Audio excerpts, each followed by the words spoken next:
As business aviation pilots and passengers return to the skies, what new normal should they expect to find at their local FBO?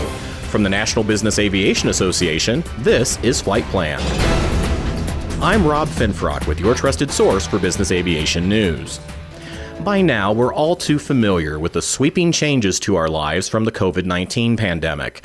Many of us now wear face masks whenever we're out in public, and we're sure to stand at least 6 feet apart in line to enter our local grocery store. For those who haven't visited an FBO lately, as flight operations were idled by the crisis, you may be surprised to find these and other new social distancing procedures there as well. To detail some of these changes, I'm pleased to welcome Reggie Nichols, General Manager and Safety Director at National Jets at Fort Lauderdale-Hollywood International Airport in Florida, and Jesse Rowden, General Manager of Cutter Aviation at New Mexico's Albuquerque International Sunport and a member of NBAA Schedulers and Dispatchers Committee.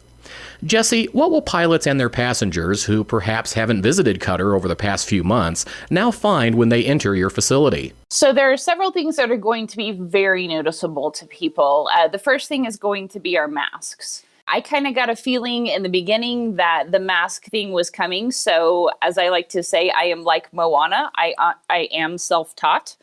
I decided to learn how to make masks for the employees, and I made those to ensure that we had a couple for everyone. Now, for New Mexico, that has become mandatory. So all of our staff is going to be with a face covering anytime that they are dealing with any of our clients. Anytime there's a client in the building, you will see our folks masked up. We also had a mandate that we put up face shields and face guards around our customer service desk. Our girls decided that they were going to have a little bit of fun with that, and they decided to make it into a fish tank. And I let them because, it's a change for everybody. It's different. It feels weird. It sounds weird. You have a hard time hearing everyone. You're hearing yourself echo back. So we decided to let them have a good time with that. Sounds like a neat way to add some humor to an unusual and even scary situation. So you have fishes lining this tank and everything? We do. And then one of our customers decided to have a little bit of fun with it, and they labeled it the shark tank. So we have been having a good time with that. Now, behind the scenes, our crew cars are still available. They are disinfected each and every time they are used. Someone goes out. We have been able to get together with one of our local suppliers who has deemed us essential because we do handle so many of those medical flights. And we're able to get the hospital grade germicidal bleach, which has been fantastic. So everything is disinfected every time they're in use. There are some things that maybe have disappointed some of our clients, but most of them have been understanding. We are only allowed to have 2 folks in our shuttle van at a time. And neither of those folks are able to sit themselves in the front seat. They have to sit behind the driver. The driver has to be masked. The driver has to be gloved. We can only have gloves on as we're handling bags or personal belongings. And then as soon as that shuttle van comes back, it has to be disinfected before the next group of people can go out. Again, most people have been very understanding. We have had some that maybe have had a little bit more of a tight schedule between their flights than they would have liked, and they feel like we've put them behind. But we would rather be safe than sorry every time. The other change that we have is we have now locked our pilot's lounge. If we have someone that needs to get into the pilot's lounge, they simply need to ask for a key. And the reason being, again, just so that we are aware of what traffic is going in and out of that area.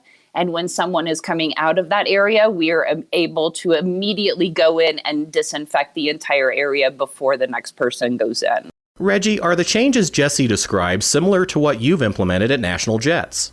Yes, we do not have the face shields at the counter, so we don't have our own little fish tank, or shark tank, I should say, Jesse. Broward County has been operating under a mandatory face covering ordinance since April. So anyone that is in a public place, including obviously the essential workplaces, are required to wear face coverings. So that is something that we have been working under since shortly after this pandemic took off. We have constantly been participating in industry webinars on a weekly basis. We are constantly on conference calls with our local government, our local business leader groups in order to stay abreast of what's transpiring countywide and to determine the steps we should do to protect our guests and employees. Those staff coming into work, with what we do, sometimes it's hard to maintain that social distancing. So when we are not, say, working an arrival or departure, we encourage and make sure that they are maintaining social distancing as much as possible. They are to wear their mask when walking through our public areas of the building, and again, while assisting our arrivals and departures. Like Jesse, we removed high-touch items, remote controls, newspapers, magazines. We provided additional sanitizing stations for our guests. We are currently looking into the new technology that can measure body temperatures from a distance to help ensure our staff and visitors are safe. We want to maintain that environment, but we deal with a different group of customers than what most businesses do. And so we just want to try to maintain the safest environment that we can for our staff and our visitors. How have your customers responded to these changes? Well, Rob, the biggest disappointment that we've been made aware of from our customers is that we took away the candy bow. That's they really miss that. Of course, some of them say that they're kind of glad that we did take it away because it makes it easier for them. But outside of that, our staff, our customers, and our guests have really responded positively to the steps. I think that it has gone a long way for them to not just verbally being told, but they see what we're doing and they understand that it is for their protection. They're concerned just like everybody else is. And so nobody wants to risk becoming ill. The illness is serious, and I think that they appreciate the steps we've taken and the work we continue to do to protect them. Jesse, what kind of responses have you seen from pilots and passengers at your facility? Well, like Reggie, one of the biggest things that we have heard is the lack of brownies. One of the things that we have here for everybody, and it's been here for years, is a brownie bowl. Homemade brownies every single day. And that is the one thing that they said, oh man, you got to be kidding me. So that was a very big disappointment for folks. We're trying to make sure that everything is the way that they need it to be so that they are comfortable and confident. We want them to know that we're doing everything we can. One of the biggest things that we as a staff are struggling with is the face coverings, because I keep hearing from my guest services folks as well as my line services folks, I'm smiling and I don't know if they know that I'm actually happy to see them. We want everyone to know we are so happy to see you and we are so glad that you're back. I'm actually having buttons made that says you may not be able to see it under this mask, but I am smiling and happy to see you. As with many FBOs across the country, you've each had to deal with sharp declines in traffic and fuel sales at your facilities, and you've both had to make some difficult decisions on staffing. Jesse, how did the decline affect Cutter Albuquerque? We were able to work together and come to an agreement where we cut hours. We did have a few layoffs across the board, but it was very minimal. Everyone gave a little so that everyone else could stay.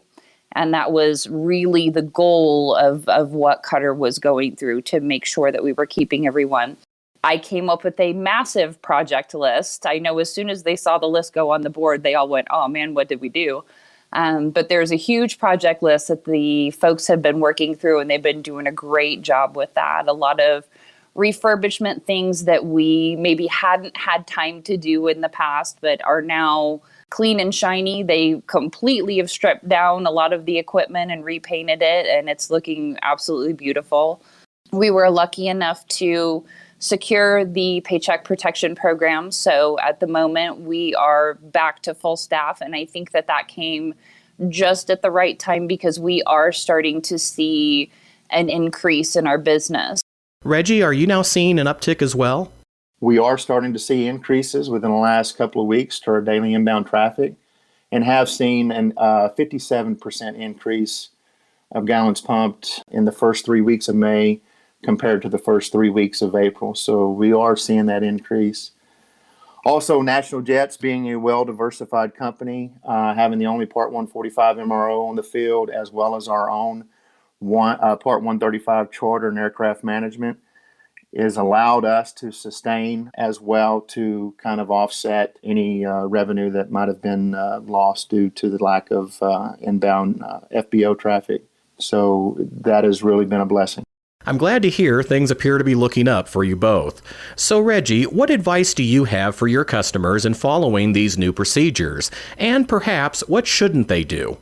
The most difficult thing at National Jets is that we receive arrivals from so many other states.